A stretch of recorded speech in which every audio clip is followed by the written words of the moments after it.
My parents took my savings for my golden sister's cosmetic surgery. I remember sitting at the dinner table that night, the clink of utensils filling the silence between us. Mom and Dad sat across from me, exchanging those quick, tight-lipped glances I'd learned to decode years ago. I knew something was coming. "Alex," my dad began, setting his fork down carefully as if it might shatter on the table. "There's something we need to talk to you about." I took a deep breath, preparing for whatever strange or disappointing news was about to follow. After all, growing up in my family meant surprises that usually felt like traps. "It's about the savings you've been putting aside," he continued, his tone laced with that odd mix of casual and grave, as if he didn't want to make a big deal out of it but knew he should. Mom nodded, her eyes darting between us as if she were gauging my reaction. I tried to keep my face neutral, but my heart sank. I'd spent years working odd jobs, squeezing every dollar into that savings account so I could have a shot at college. They knew what that money meant to me. At least I thought they did. Dad leaned back, his fingers tapping a rhythm on the table's edge. "You know your sister has been struggling. Emily hasn't had the easiest time since her second divorce." Mom picked up where he left off, her voice taking on that pleading tone I'd only heard her use when talking about Emily. "She's had a really rough go, Alex. We just want to give her a chance to feel good about herself, to move forward." It hit me then. They weren't telling me they'd borrowed a little. They were telling me they'd drained it all. "So, all of it?" My voice barely came out. I stared at them, half hoping they'd laugh it off, tell me this was some ridiculous prank. Mom reached out, laying a hand over mine. "We thought you'd understand, sweetheart. You're the reasonable one. You always have been." All I could manage was a stunned silence. They'd spent years calling me the responsible one, leaning on me to be patient, to understand when they put Emily first. But this? They'd taken everything I'd worked for, everything I'd sacrificed. And for what? Another makeover, another attempt to fix my sister's life? The words I wanted to say twisted inside me, too sharp to release without cutting everything between us. So I said the only thing I could manage, voice tight as I forced myself to stay calm. "Do whatever you want, but I'm done staying quiet." The next morning, I was still reeling. I had hardly slept, replaying the conversation over and over, each time hoping it would somehow make more sense. But every time, the same unbearable truth surfaced. They'd taken my future and handed it to Emily without a second thought. I needed to clear my head. I was halfway down the stairs when I saw Emily sprawled out on the couch, scrolling through her phone with a careless smirk. Her perfectly done nails glinted in the morning light, each one a small, sharp reminder of where my savings had gone. "Good morning, little brother," she drawled, not even looking up. She always spoke to me with that breezy indifference, like I was some kid she barely knew. It grated on me now more than ever. "Morning," I replied, my voice flat. I didn't trust myself to say more, and I sure as hell didn't want to ask her how she was doing, not after last night. She stretched out, giving a fake yawn. "Mom and Dad told me you're off to college soon." "That's exciting," she said, her tone sickly sweet.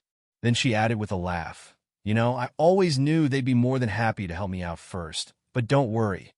They still love you." I froze. I couldn't tell if she was mocking me or if she was genuinely clueless about the sacrifice that had been made for her. Either way, the anger I'd been suppressing surged up, words slipping out before I could stop myself. "You have no idea, do you?" I said, my voice barely more than a whisper, but hard enough that she finally looked up. She raised an eyebrow, clearly surprised that I'd spoken to her like that. "What's your problem?" "My problem?" I could feel the words catching in my throat, burning as I forced them out. "My problem is that you have this family wrapped around your finger. You always have. They've been bending over backward to fix your mistakes for as long as I can remember. And now," I took a shaky breath, the reality of it all hitting me again. "Now they've taken every cent I saved up just to throw at you." Again, Emily's face shifted, a hint of irritation breaking through her practice mask. She sat up, crossing her arms with a huff. "Well, maybe they realize that I need it more. You're just a kid, Alex. You don't get it. Life isn't fair." "Oh, I get it," I replied bitterly. "Life isn't fair because people like you make it that way." For a moment, there was silence. Then, with a dismissive wave, she said, "It's not my fault they love me more. And maybe if you try being a little less selfish, you'd see that." She flashed me a smile that felt more like a slap in the face. "Besides, you're a guy. You'll be fine. You're supposed to be strong, right?"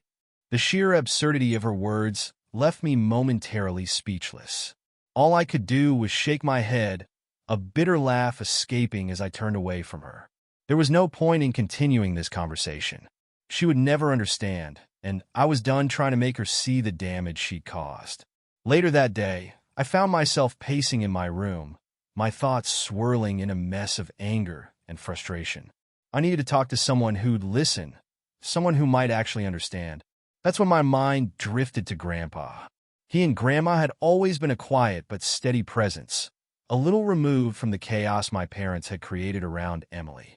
Grandpa, in particular, had always been the kind of person who believed in responsibility, in fairness, in earning what you got. Growing up, he'd been the one to nudge me towards saving my money, always encouraging me to think about my future. I picked up my phone, hesitating a moment. Grandpa wasn't the type to get involved in family drama, unless there was a good reason. But if there was ever a time, this was it. I hit call, and after a few rings, he picked up.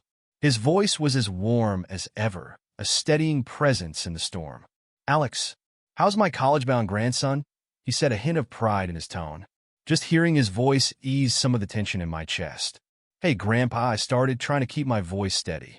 I wanted to talk to you about something." "Of course, son," he replied, his tone softening.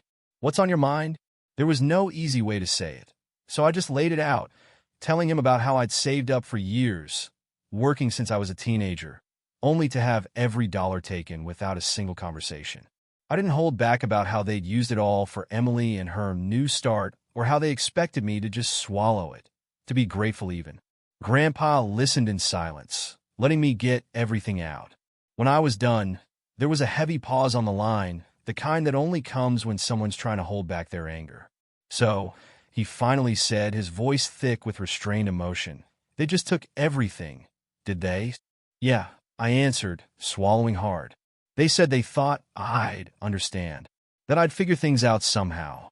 He let out a slow, deliberate sigh. "And what did Emily have to say about this?" I almost laughed, but it came out as a harsh, bitter sound. "She thinks it's fair. She actually told me that I should stop being selfish, that it's my job to just accept it." Another pause.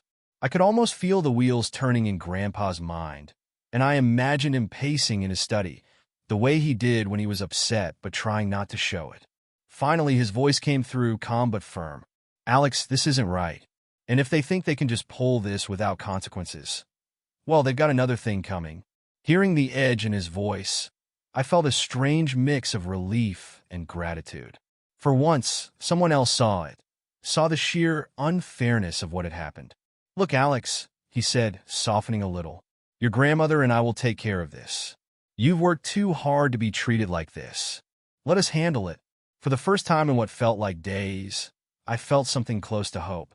The next morning, I woke up feeling something I hadn't felt in a while, a little less alone. Grandpa's promise gave me strength, but I also knew my parents wouldn't just let this slide. In their eyes, family loyalty was about doing what they wanted, no questions asked. The thought of confronting them with Grandpa at my side felt surreal, and yet, maybe for once, they'd have to face the truth. That evening, I heard a knock on the front door. I looked out of my room to see Grandpa and Grandma standing there, side by side, looking as serious as I'd ever seen them.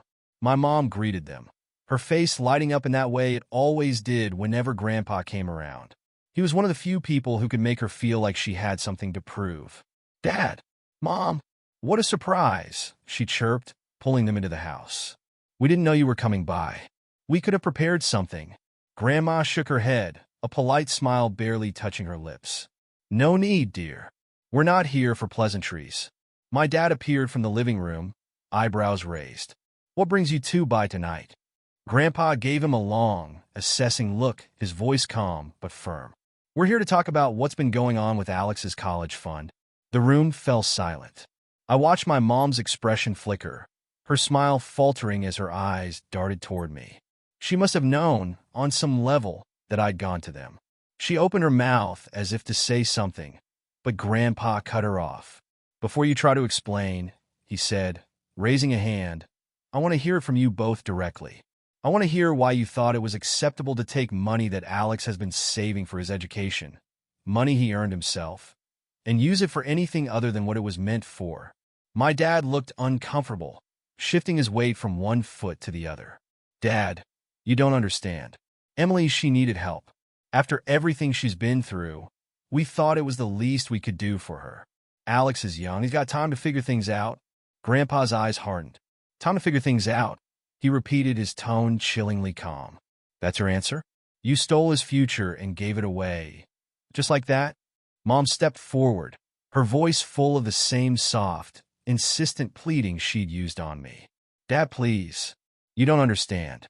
Alex is resilient, and he'll be fine. He's always been the responsible one." Grandma crossed her arms, her voice cutting through the room with surprising sharpness. "And is that why you treat him this way? Because he's responsible? Because he's less likely to raise his voice and cause a scene?" Both of my parents fell silent, clearly thrown off by her words. I could see them scrambling, trying to find some excuse that might make this seem reasonable. Finally, Grandpa spoke again, each word deliberate. "It's clear to me that you've taken advantage of Alex's patience, his willingness to do what's right, even when you have it. That money wasn't yours to spend. It was his, and he had every right to decide what to do with it." My dad opened his mouth to argue, but Grandpa held up a hand. "Don't," he said quietly, his voice like steel. "This isn't up for debate." I watched as the weight of Grandpa's words settled over my parents, their faces pale with a mixture of anger and helplessness. For the first time, they had no room to twist the truth. And for the first time, I felt something like justice finally beginning to take shape. I watched my parents struggle to respond, their usual confidence slipping as they processed the reality that someone was actually holding them accountable. For a second, I thought maybe that would be it, that they'd back down, apologize, and maybe make things right. But then, Emily appeared in the hallway, arms crossed and eyes narrowed. She'd obviously been listening from the other room, and I could see the defiant look she wore whenever she felt cornered. It was a look I knew all too well. "So what's going on here?" she asked, striding into the room with a dramatic roll of her eyes. "I'm assuming Alex ran off to tell on us?" Grandpa turned to her, his face set in stone. "Yes, Emily. We're here because what's happened is beyond unfair, and I'm not going to let it go on like this." Emily scoffed, folding her arms tighter. "Unfair?" she repeated, her voice dripping with sarcasm. "You know what's unfair? That I'm expected to start over, again, with nothing. I deserve some help for once. Not everyone has it all handed to them." I could hardly believe what I was hearing. I felt a surge of anger rise in my chest, but I kept quiet, letting Grandpa take the lead. Grandpa looked at her, his expression one of disappointment rather than anger. "Help, Emily," he said, his voice low and steady. "This isn't help. This is enabling. You've been given more chances than most people get in a lifetime. And now, instead of taking responsibility for yourself, you're taking away your brother's future." Emily's face turned red, her defensiveness growing stronger. "It's not my fault that I need it more. He's just a kid. He'll be fine. I didn't ask to be in this situation." "Enough," Grandma interrupted, her voice sharper than I'd ever heard it. "You're right, Emily. You didn't ask for this situation, but you created it, and now you're expecting everyone else to pay the price. Alex worked for that money. He earned it, and you had no right to take it." Emily threw up her hands, exasperated. "Why does everyone always act like Alex is some saint?" she snapped. "He's always so judgmental. Just because he's good at saving his pennies, everyone thinks he's perfect." I felt my fists clench, but I held my ground, watching as Grandpa took a deep breath, clearly trying to keep his composure.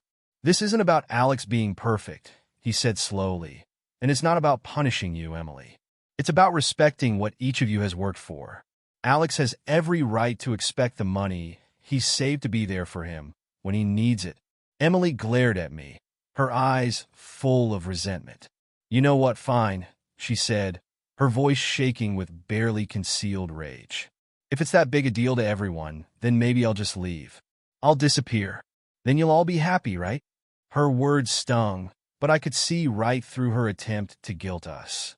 I'd heard this act from her too many times to count, but this time, it wasn't working. Grandpa's face softened, but his tone remained firm. Emily, no one is asking you to leave, but we are asking you to take responsibility for your life. And from now on, that means you don't get to take what isn't yours. Emily stood there, frozen, as if she couldn't quite believe what she was hearing. For once, there were no excuses left for her to cling to. And for the first time, I saw a crack in the unshakable confidence she always wore. I almost felt sorry for her. Almost, but the exhaustion of years of watching her coast by on the family's pity kept my sympathy at bay. I'd finally spoken out, and now she'd have to face the consequences. After Emily's outburst, silence fell over the room. My parents looked tense, as if they were caught between defending her and acknowledging the undeniable truth in Grandpa's words. Emily stood by the doorway, arms crossed, her gaze fixed somewhere far beyond us. Finally, my mom spoke up, her voice quiet, almost pleading. Dad, surely you understand. We were just trying to help her. Emily's been through so much. We thought Alex could handle it. He's strong. Grandpa's face softened a little, but his tone didn't waver. Linda, I understand wanting to help your children, but helping is not the same as taking from one child to give to another. It's about balance. This isn't balance. It's favoritism. Dad looked uncomfortable, glancing at Mom as if hoping she'd know what to say. Dad, maybe we made a mistake, he admitted, looking away. But things have been complicated. Emily's our daughter, too. Yes, Grandma interjected, her voice gentler now. But Alex is your son, and you're letting him fall to the side. This isn't right. My parents exchanged a quick look, a silent exchange I'd seen 1,000 times before. It was the look they shared whenever they felt judged or pressured, a silent vow to back each other up against the world. But this time, they looked more unsure. Emily, seeing their hesitation, jumped in again. You know what? I don't even care anymore. Her voice was filled with that familiar mix of entitlement and frustration. If everyone's so determined to make me the bad guy, fine. I'll find my own way. Don't bother worrying about me. Grandpa sighed, shaking his head. Emily, no one is making you the bad guy. This is about fairness, about making things right. If you're willing to take responsibility, we can work through this together. But if you keep running from it, you'll only end up hurting yourself. Emily scowled, her arms tightening around herself. Well, maybe I don't need any of you, she shot back, her voice cracking just slightly. I'm sick of everyone judging me. And with that, she stormed out, slamming the door behind her. For a moment, no one moved. The echoes of the door slam seemed to hang in the air, each of us unsure what to say or even feel. My parents looked defeated, and for the first time, I saw real fear in their eyes. A fear that Emily might actually walk away, that she might cut herself off entirely. Grandma looked at me, then back at them. Linda, Greg, she said softly, we're not here to tear the family apart. We're here to make sure every member of it gets what they deserve. And Alex deserves your support, just as much as Emily does. Maybe even more, given what you've taken from him. My parents looked down, avoiding my gaze. Dad's hand reached across the table, as if he might take Mom's, but she pulled away slightly, lost in her own thoughts. Alex, Mom finally said, her voice barely above a whisper, I didn't realize. I didn't think you felt this strongly. We thought we were doing the right thing. But maybe we've been so focused on helping Emily that we didn't think enough about you. She looked up, meeting my eyes. There was a flicker of guilt there, an apology that was almost, but not quite, ready to be spoken. I get that you thought you were helping her, I replied, my voice steady. But it's my future you took, and that's not something I can just get back on my own. My words hung in the air, heavy and final. And as they sank in, I saw something shift in my parents, an acknowledgement, maybe, that the damage they'd done was real, and that it wasn't something a simple apology could fix. As the tension simmered, Grandpa looked at my parents, his expression resolute. Linda, Greg, he said firmly, I can see that this family has been living in a pattern, one that's been unfair to Alex. And if you're not going to correct it, then your mother and I will. Mom looked up, clearly unsettled. Dad, what are you saying? Grandpa leaned forward, resting his hands on the table as he spoke. It's simple. Your mother and I have decided to adjust our inheritance. Initially, we planned to divide everything equally. But given what's happened, that's no longer appropriate. My parents stared at him, speechless, as Grandma nodded in agreement. We won't reward this kind of favoritism. Alex and Chelsea deserve support.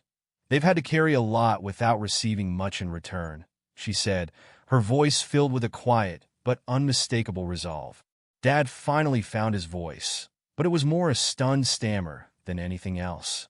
You'd really change your will over this? Just like that? Yes, Grandpa replied without hesitation. Because fairness matters. We raised you to understand that, Greg. Mom's hand covered her mouth, her face pale with disbelief. But this is extreme, don't you think? What about Emily? Grandma looked at her, an unusual hardness in her eyes. This isn't about punishing Emily, Linda, but she's been given far more than her share already. Alex has been forced to make sacrifices for her that no one ever asked her to make for him. That needs to be acknowledged, and we're prepared to make sure it is. I sat there trying to take in what was happening. My grandparents were actually willing to stand up for me, to make a change that would finally acknowledge everything I'd endured. It felt surreal, like the tide was finally turning in my favor. Mom looked back and forth between them, a mix of anger and desperation creeping into her eyes. Dad, please think about what you're doing. This is going to tear the family apart. Grandpa sighed, but his resolve didn't waver. What's tearing this family apart is a pattern of enabling and ignoring the needs of anyone but Emily. This isn't new, Linda. You've been doing this since the kids were young. And now, it's time to make things right. I saw my parents exchange another glance, clearly rattled. For the first time, they were facing the possibility of real consequences, and the weight of it was hitting them hard. Dad turned to me, his expression strained. Alex, is this what you wanted?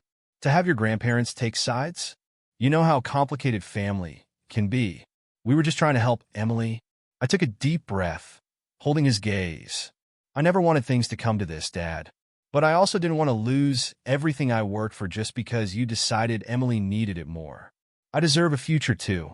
Dad flinched slightly, and I saw something shift in his expression, a flicker of regret, maybe, or even understanding. Alex is right, Grandpa said, standing up, and we're done pretending this situation is fair. From now on, we'll be there to make sure he and Chelsea get what they need. He looked at my parents one last time. You can choose to be part of that or not. But this is the way it's going to be. Without waiting for a response, Grandpa and Grandma turned to me, giving me a reassuring nod. In their eyes, I saw something I'd longed for, real support, the kind that didn't require me to prove or justify my needs. After Grandpa and Grandma left, the house felt suffocatingly silent. My parents sat at the dining table, shell-shocked, each lost in their own thoughts. I turned to go upstairs, hoping to avoid any more awkward confrontations, when I heard a soft voice call out my name. Alex?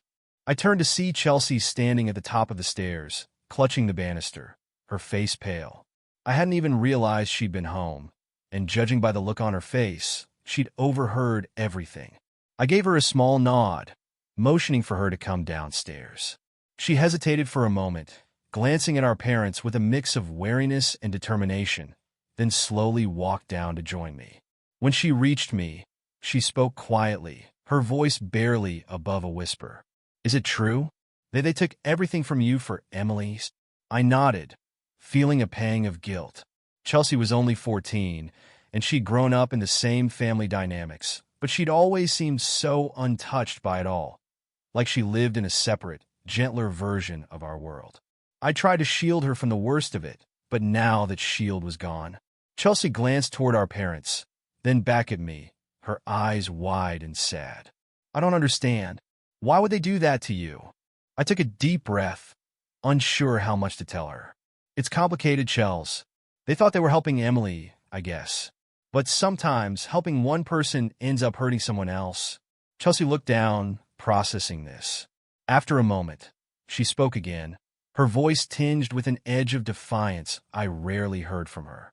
They're always saying Emily needs help, but she never changes. She just takes, you know? I was taken aback by the raw truth in her words. You're right. She does. Chelsea looked back at our parents, who were still sitting in silence. Do they even see it, Alex?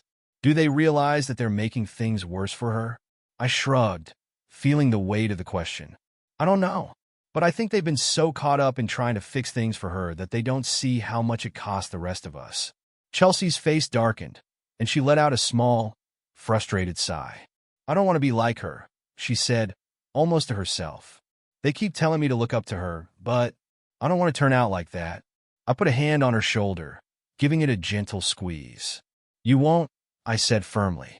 You're strong, Chels. You're smart, and you're kind. Don't let them change that.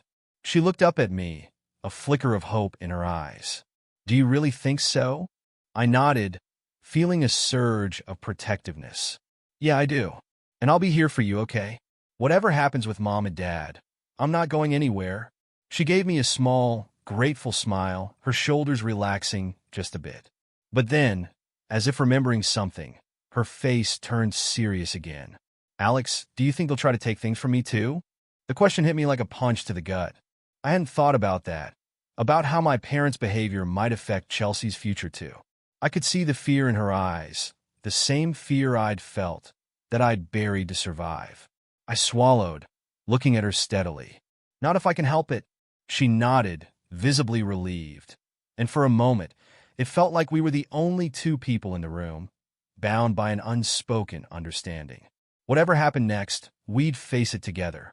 And somehow, that made the whole situation feel just a little bit lighter. A few days passed in a tense, uneasy silence. Mom and Dad seemed to walk on eggshells around me, avoiding direct eye contact, and Emily had barely been around. When she did appear, she kept her distance, shooting me venomous looks, as if I were somehow to blame for everything that had happened. One afternoon, I was in my room studying when I heard a knock at the door. Before I could answer, the door swung open, and there was Emily, her arms crossed, a dark, almost mocking smile on her face. So, she began, leaning against the doorframe. Feeling good about yourself, Alex? Now that you've got Grandma and Grandpa fighting your battles for you. I put my pen down, meeting her gaze evenly. I didn't ask them to do anything. They decided it was time to set things right. She let out a scoff, rolling her eyes. Right? Poor Alex, the hard-working little saint. I'm sure you're loving all the sympathy they're giving you. Her voice dripped with sarcasm, but I could see the underlying anger, the frustration in her clenched fists. Emily, this isn't about sympathy, I replied, keeping my tone calm. It's about fairness. You know what that is, right? Where people get what they've earned? She gave a bitter laugh, shaking her head. Fairness? Don't preach to me about fairness. Do you know how hard it's been for me, Alex? All the things I've had to go through. Maybe, I said, choosing my words carefully. But those were your choices, Emily. And you keep expecting everyone else to pick up the pieces when things fall apart. Her face twisted, and she took a step forward, her voice dropping to a furious whisper. You're so high and mighty now, aren't you? But just wait. You think you can tear this family apart and come out the hero? My stomach tightened at her words, but I didn't back down. I'm not tearing anything apart, Emily. I just want a future, a chance to have something for myself. Emily's face turned red, her anger boiling over. You know what, Alex? You may have them fooled, but I see through you. You've always been jealous of me. Don't deny it. You couldn't stand that I was the one they paid attention to, that I was the one who mattered. Her words hit like a slap, but I stayed silent, refusing to give her the reaction she wanted. She leaned in closer, her voice laced with bitterness. You think Grandpa's going to solve all your problems?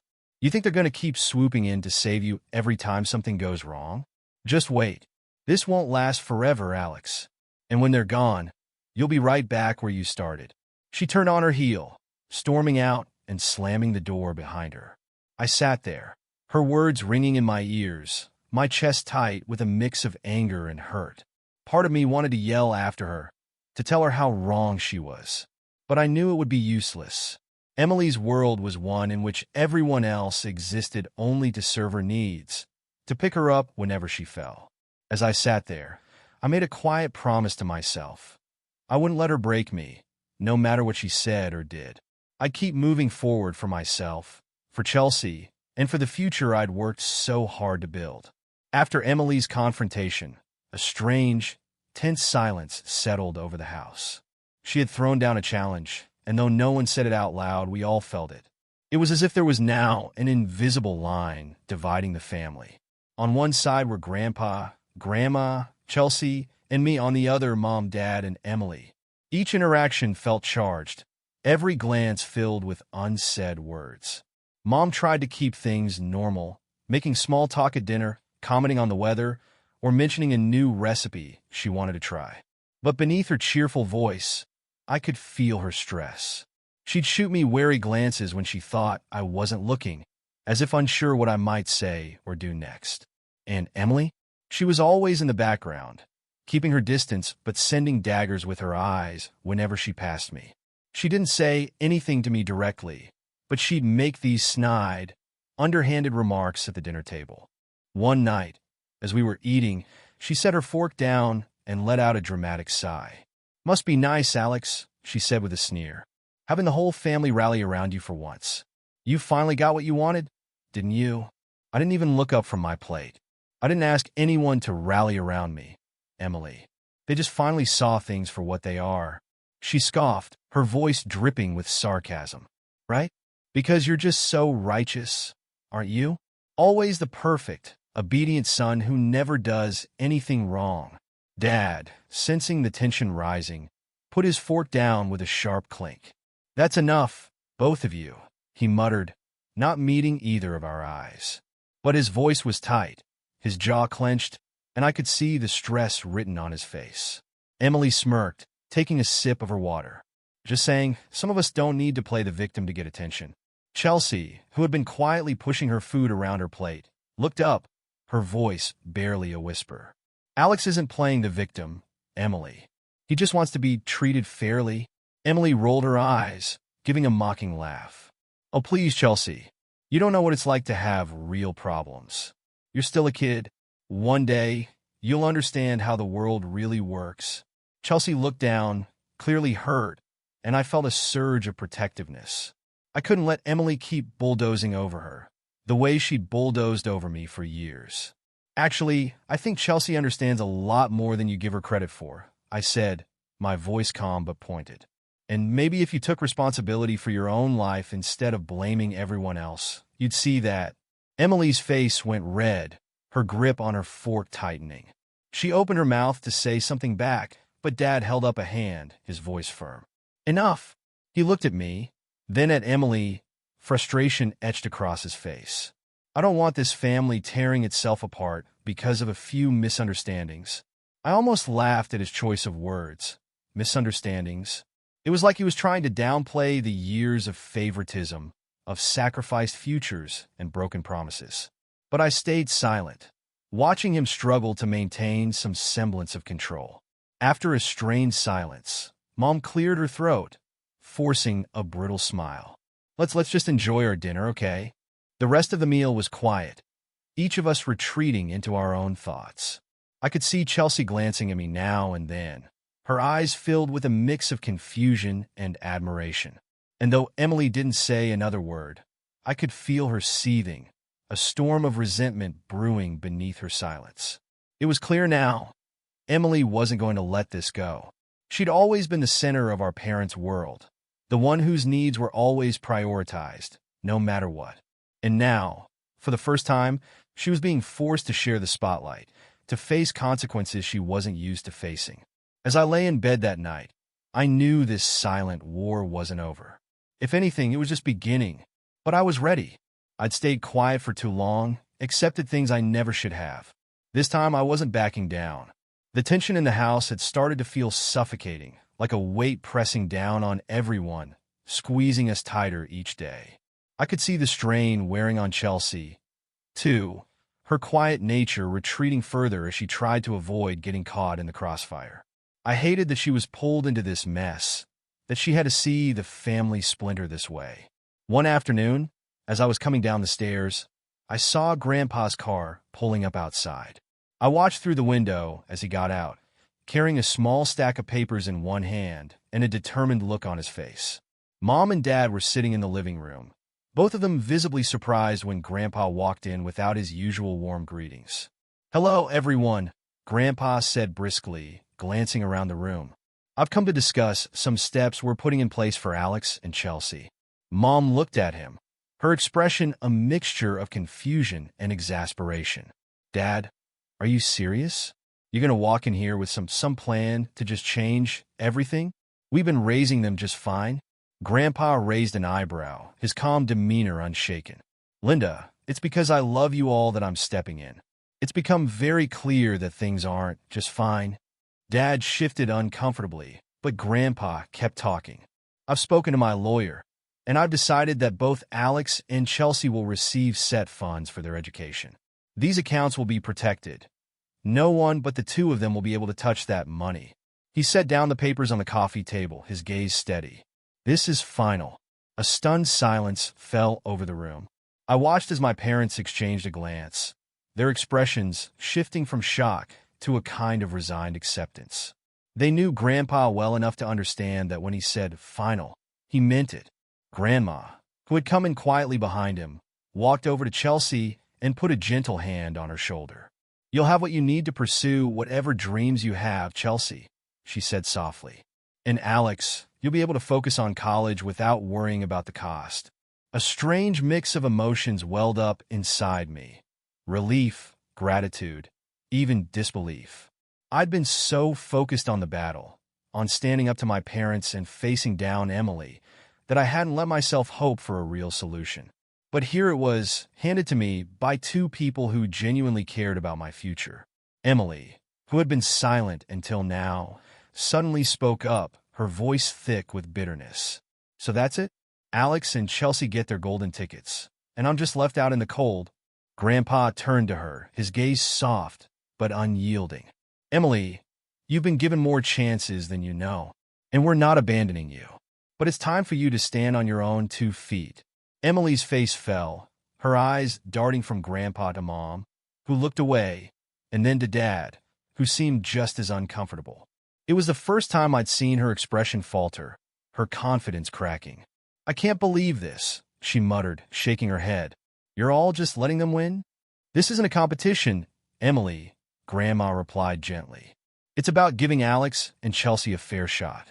Just as you've had." Emily crossed her arms, her face tightening in defiance, but I could tell the fight was leaving her. She mumbled something under her breath and stormed out of the room, her footsteps echoing down the hall as she disappeared. Once she was gone, Grandpa turned back to us, his gaze softening. "Alex, Chelsea, I know things have been difficult, but from now on, you have our full support. You're not alone in this." Chelsea's eyes shimmered, and she gave him a quiet nod, a small, grateful smile breaking through her usual reserve. For the first time, I saw a glimmer of relief in her face, as if she finally felt a future was possible for her too. And me, I felt a weight lifting, a sense of hope creeping in where there had only been anger and frustration before. I had what I needed to move forward, and the support I'd craved for so long. With the new funds in place, the atmosphere in the house shifted. My parents, though obviously uncomfortable, seemed to accept that they'd lost control over my future, at least financially. Emily was still furious. She kept to herself most days, retreating into her room or spending long hours out, refusing to engage with the family. I could tell this situation had forced her to face a reality she hadn't been ready to accept. She couldn't coast forever. A week later, I was packing for college in my room when Chelsea knocked on my door, peeking in with a small, shy smile. "Need any help?" I smiled back, motioning her inside. "Yeah, actually, I don't know how I managed to collect so much stuff over the years." She walked in, picking up a framed photo of the two of us from a few summers back. "I'm going to miss you, you know," she said quietly, her fingers tracing the edges of the frame. I swallowed, feeling the bittersweet weight of her words. "Hey, I'm only a few hours away. I'll come back as often as I can, I promise." She nodded, but I could see the worry lingering in her eyes. It's just things are different now. I don't know what it'll be like when you're gone. I put down the box I was packing and turned to her. Listen, Chels, whatever happens, you can call me anytime. I'll be there. And if things get too tough with Mom and Dad, or if Emily gives you a hard time, I want you to tell me. Don't go through any of it alone, okay? She looked down, nodding slowly, her voice barely a whisper. Okay. I gave her a quick hug, feeling a fierce determination to keep my promise. Chelsea was the one person in this family who hadn't been sucked into the toxic cycle. If I could help it, she'd never have to endure the same struggles I had. The next morning, my family gathered at the door to say goodbye. Mom gave me a tight hug, her eyes shining with a mixture of pride and sadness. We're proud of you, Alex, she said softly, squeezing my hand. I could feel the regret in her voice, unspoken but clear, and I offered her a small smile, acknowledging the effort, even if things would never be fully repaired between us. Dad gave me a firm handshake and a nod, his own quiet acknowledgement, as if this was his way of trying to make peace. Emily lingered in the background, arms crossed, looking away, a silent witness to my departure. For once, she had nothing to say. As I loaded the last box into Grandpa's car, Chelsea hugged me tightly. Don't forget about me, she whispered, her voice catching. Never, I promised, ruffling her hair. Remember, I'm just a call away. I got in the car and glanced back one last time. Despite everything, a sense of peace settled over me. This family would never be perfect, and the past was far from forgotten, but I knew I was finally free to pursue my own path. As Grandpa pulled away from the house, he gave me a reassuring smile. This is just the beginning, Alex. You've got a bright future ahead. I looked out the window, watching as the house grew smaller in the distance, my heart full of both hope and relief. For the first time, I felt like I was stepping towards something real, something that was mine alone. And no matter what lay ahead, I knew I'd find a way to make it work, because this time, I wasn't standing alone.